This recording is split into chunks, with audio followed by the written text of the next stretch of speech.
Yo, what's the deal? You got along with the Six Skin Poet here to do a video response to 4 Degrees of Black, to beat or not to beat. Um, I think it's a case by case basis that you need to assess not only the cultural community, you need to, look what this person has to deal with. You need to look at their family. You need to look at, the child's behaviors, and you need to judge that. I think these are individuals. They are getting their own personalities, and they form those personalities from their surroundings. And a lot of kids don't really have a solid community that they're around. They get shifted around different people.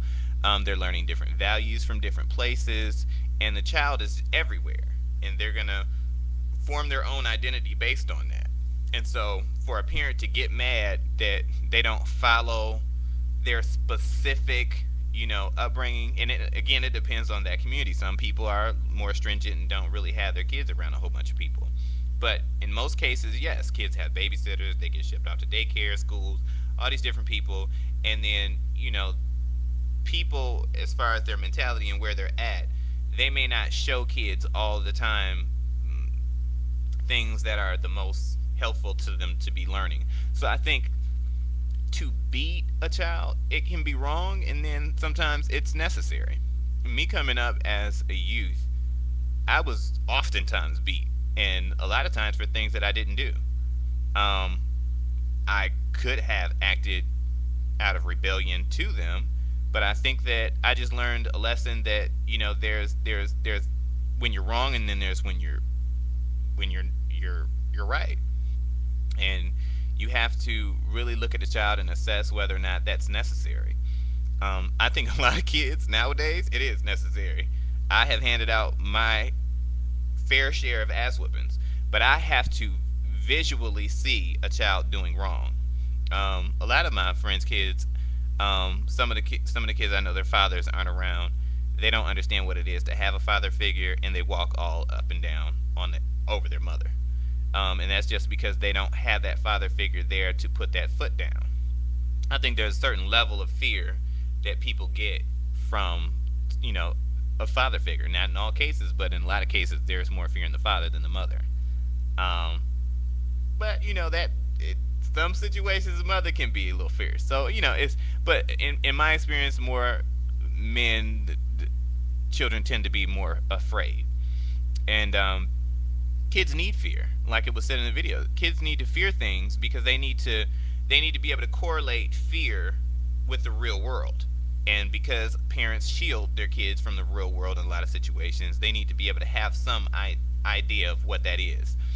And like I was saying, like some of my friends, like I've had their kids have thrown things at me, and I think every time that happens, I'm just astounded because as a child, I never felt like I would ever do anything like that.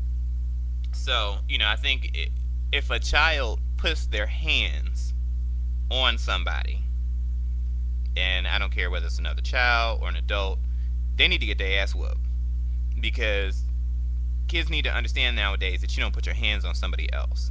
So I've handed out my fair share of ass whoopings for kids throwing stuff at me or putting their hands on me because they need to understand. Like people say, oh well, you need to make it think so that they understand. And if you can talk to a child, but I don't know too many kids that are just gonna sit up here and listen to you talk to them. If they don't understand that they're not supposed to throw something at you, well, they definitely don't understand that they're supposed to listen to you when you're talking. So sometimes you have to give them that awakening by any means necessary. And I've had actually kids throw sharp objects at me, and really it really has to do with them having some kind of value system and along with fear to reinforce that, and that can save that child a lifetime of of unfortunate events. I mean, if you have a child that's going to throw something, I mean, they could do that in school, injure somebody else's child, injure the teacher.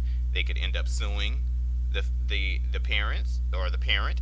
They can end up injuring some other child where they're going to be psychologically traumatized, by having to deal with all of that, they can grow up and get older, and that can blow up and become a larger issue because they felt like all their lifetime they were allowed to either put their hands on somebody or talk to somebody in some kind of way. They can be hurt. There's so many different ways that can go. Even though there are negative attributes, it's necessary sometimes to whoop your kids. And I think throughout history, it's shown that people have whooped their kids, and it's not really been a bad thing. But nowadays, if people aren't really putting their hands on their kids, it's become more of an issue. So yeah, I think people should judge the situation, but you should always spank. I shouldn't even use the word beat. Spank your kids for the right, or not even really spank. You should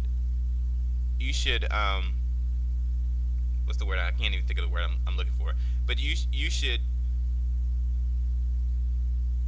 give your children consequences for their actions, and you have to be consistent.